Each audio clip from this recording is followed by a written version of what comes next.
వాళ్ళు చేసిన పొరపాటు ఏంటంటే రిటైర్డ్ ఇంజనీర్స్ మేము చెప్తూనే ఉన్నాం. రేవంత్ రెడ్డి అసెంబ్లీలో చెప్తున్నాడు రిటైర్డ్ ఇంజనీర్స్ మేడిగడ్డను వద్దన్నారని. ఆ రాసిన వాళ్ళు అప్పుడు అందరు బతికే ఉన్నారు. ఇప్పుడంటే ఒక అనంతరాములు చనిపోయాడు. రేవంత్ రెడ్డి సభలో అబద్ధాలు చెప్పినప్పుడు అన్న బయటకు వచ్చి ప్రెస్ మీట్ పెట్టి చెప్పాలి కదా. అవును, చెప్పాలి కదా మరి వాళ్ళు. చెప్పలేదు. మరి మేము అట్లా అనలేదు. చెప్పలేదు. చెప్పే వరకు ఘోష్ గారికి జోష్ వచ్చింది. ఘోష్ గారికి జోష్ వచ్చేసింది. ఇక రిటైర్డ్ ఇంజనీర్స్ మౌనమునుల పాత్ర వహిస్తున్నారు వీళ్ళు.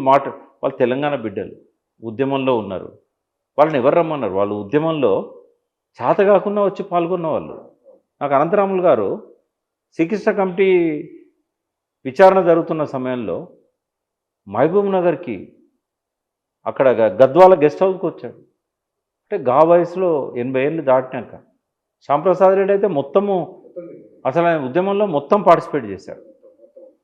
వీళ్ళంతా ఉద్యమకారులు.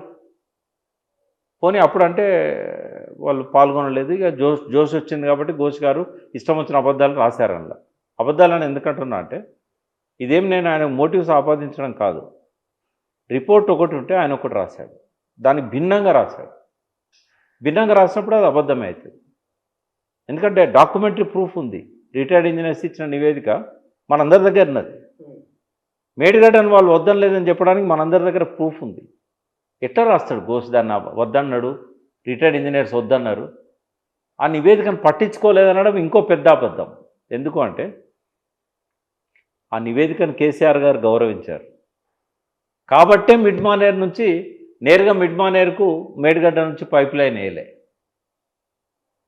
వాళ్ళు వద్దన్నారు కాబట్టి వేయలేదు.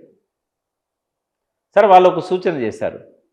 తుమ్మిడట్టు మీద వేమనపల్లి బ్యారేజ్ అనేది అది కట్టవచ్చు, దీని బదులు అది కట్టవచ్చు అని చెప్పేసి పీసీ ఘోష్ ముందట కూడా వాళ్ళు ఆ రిపోర్ట్ ఇచ్చారు కదా. ఆ రిపోర్ట్ ఇచ్చిన తర్వాత వీళ్ళని సాక్ష్యాన్ని పిలిచాడు. పిలిచినప్పుడు ఘోష్ గారు అడిగారు, వేమనపల్లి దగ్గర మీరు కట్టమన్నారు కదా. వేమనపల్లి అంటే మనకు కాళేశ్వరానికి ఉన్న మేడిగడ్డకు మధ్యలో, మన తుమ్మిడటికి మధ్యలో ఉంటుంది, ప్రాణహిత మీద, ప్రాణహిత మీద. ఇటు కాళేశ్వరానికి దగ్గర ఉంటుంది, తుమ్మిడటికి కొంచెం దూరం ఉంటుంది. సరే, వేమనపల్లి దగ్గర కట్టమని వీళ్ళు రాశారు, సర్వే చేసి కట్టండి అని. వాళ్ళని పిలిపించాడు ఘోష్. ఆయన ముందరికి వచ్చారు. వచ్చినప్పుడు ఏం చెప్పారంటే 4 వచ్చారు. అప్పుడు శ్యాంప్రసాద్ రెడ్డి అమెరికాలో ఉన్నాడు.